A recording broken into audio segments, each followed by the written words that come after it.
Hey guys, this is Eric Weingartner with Weingartner Racing. Today is Saturday, which means it's the update day. I want to tell you the update of what's going on in the shop and some different things. The video lasts between 3 and 5 minutes, however, never longer than 10. This one might actually go a little bit longer because there's a reason for it. I am leaving on vacation tomorrow. I will be gone for 2 weeks.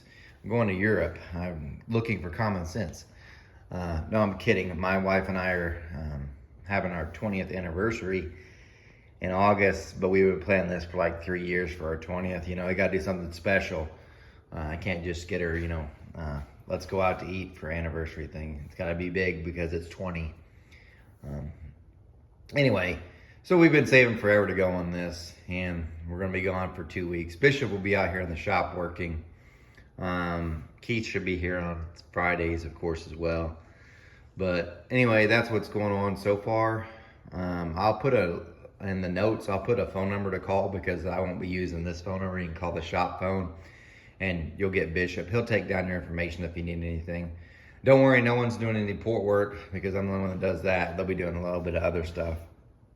Anyway, that's why any video you see after this for the next 2 weeks, they're pre-recorded. So I'm probably not going to even look at the comments because probably won't have internet access. Don't want to spend a fortune on that. So, I'll look at them when I get back. But the point being is I'm not going to be done on responding. And just let you know, like all those are previously recorded. So I've got a bunch set up, but probably not enough to cover for 2 weeks. We'll see. But anyway, let's get to what's happening in the shop. So as you know, finished the motor a week ago. If you watched that video, a lot of people have. Really good. So now it's really setting up the S10 for the fuel system for it. And I'm making some small progress. Keith was working on this yesterday. This is the mount to actually hold this 5-gallon cell. It's not done. It still needs painted. I need to find some rubber to go in between here to protect it. I don't want metal running on metal, obviously. Also, this is the fuel pumps. These are Magna Fuel ProStar 500s. I love this pump. It's actually the same pump that I run on the Camaro. The reason why I like this one is because Dunsworth Machine Shop has the same pump.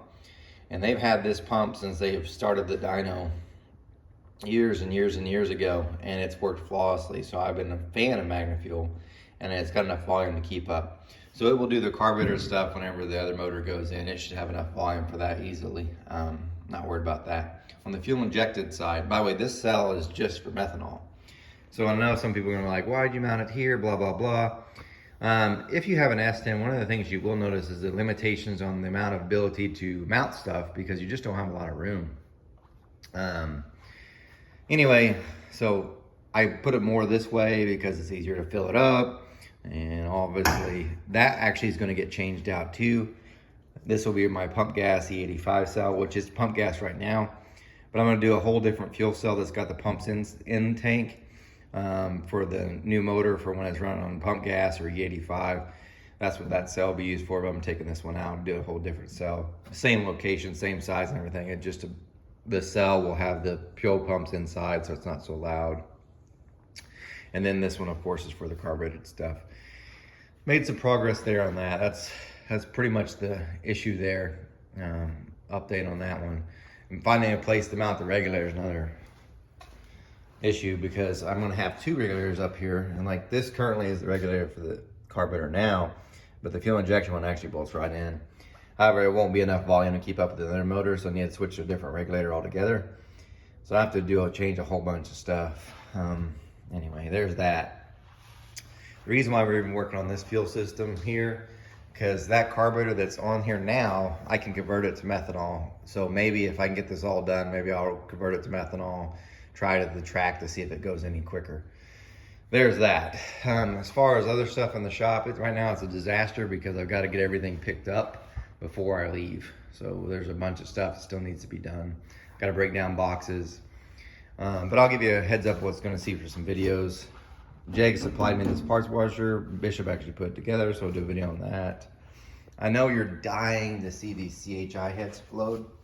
These are the CNC porta ones. Unfortunately, the reason why I haven't is because they have a 1.650 exhaust valve and a 219 intake valve. Now I got plenty of 219 intake valves. I can easily fill that one. I don't have a 1.650 exhaust valve. I've never had to use that. And I don't know why they did that, to be quite honest with you. There are engines that make 1100 horsepower with a 1.600 valve. I don't know why you need a 1.650, especially since these are going on a small cubic inch. But anyway, so I can't flow it because I don't have the exhaust valve to flow it. So I'm going to order one. Maybe it'll be back when I get back. So that's the reason for I haven't flowed that. That's the LT head. I haven't even touched that yet because I've just been too busy. Things are just kind of crazy as it is. But, I mean, making progress. It's just kind of slow. Let's see. As far as anything else going on in the shop, it's just grinding. When I get back, I will say the two heads that'll be getting ground on next, got a bunch of intakes to get done. There's a set of Promaxx IK heads will be my next one after. So I'm finishing a set of AFR 305 big block Chevy heads now. So you'll get to see another video. These ones are a little bit more radical than the last ones. But then I'll be porting these Promaxx IK 200s. Then those profiler heads for small block Chevy, so you can see both those. These are 13-degree heads. I need to open up the intake. I'll be porting these heads too eventually as well. It's a long time on the road. BRXs need to get done. These are actually valve jobs and all ready to go, just waiting for the valves to come back, and then those can be assembled after I wash them. So that's kind of some of the stuff that's going on. There's still a ton of other heads out here to be done. So got my work cut out for me. But I do, one more thing. I didn't get a chance to point this out, but I'll give you a little update here. And I know the video has already gone over, but I told you it might. Here's an excellent story update from this week. And this is a really amazing story in a way. So, as you know, I put out that video about the Promaxx 225cc head. And, I just flowed it, gave the honest numbers, what it did on my bench. I didn't think anything about it. We had a call earlier this week from a guy named Jason, who's one of the co-owners of Promaxx Performance. And he's like, hey, man, what's up with that head? I said, man, I don't know. He goes, I told him the whole scenario. I said I floated on 2 different bores, both benches, not even the one that reads higher. It just didn't do it. And he actually legitimately was wondering why it happened. And I'm giving him this update because it's, to me, as a business, I've never, how many heads I've had on the flow bench that didn't flow what they claimed, and the companies did nothing. All right, here's what Promaxx did. So he calls me up and goes, man, I'm really disappointed. I swear it moves more air than that. I've got a guy I pay to do the work on it, and this thing should be great. He goes, you tell that customer to send his heads to me, and we'll make him fix them up, won't charge him a thing. We'll get them to work great. And I said, all right. So I passed on to the customer. I don't know what's going to happen with that, but he didn't even have to do that. So, I have to give credit to Promaxx because it wasn't just one call, but it wasn't just one. He even followed back up, got a hold of the people that the guy who was doing the CNC work, did the whole scenario, what was going on. He followed up, said, we're looking into different things. They're actually legitimately trying to figure out why this head didn't flow that well. And he's even working with this customer to make the head right. So that's a huge deal, and it need to be brought up.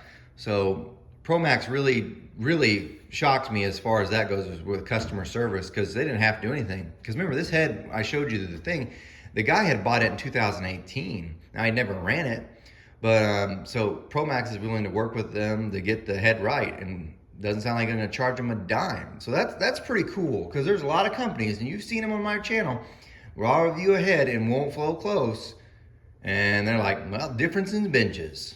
Even though I've got 2 different benches, so it kind of backs it up.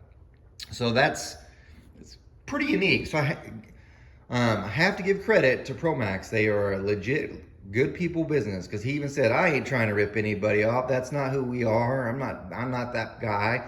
It's not what we do. And he wasn't angry. He was just more like, he was legitimately wanted to do right by the customer, and even though he didn't have to. So have to give credit. So I made a video run long, but that needed to be said, and that's a pretty cool story. Anyway, guys, I won't see you for 2 weeks because of the videos you see. It is what it is, and when I get back, I got some cool things I'm sure to show with you. One of them, I need to do the Cadillac big block head and get back to flowing it, but a whole bunch of other stuff as well. But anyway, guys, thanks for watching. I appreciate it. I broke 15,000 subscribers. That's a huge deal. Great. I'm still not making a fortune off this. Maybe someday I will, but anyway, you guys take care, and I'm going to Europe, so you can say a little prayer for me, because I've never traveled out of the United States, so this is going to be weird. Anyway, you guys take care.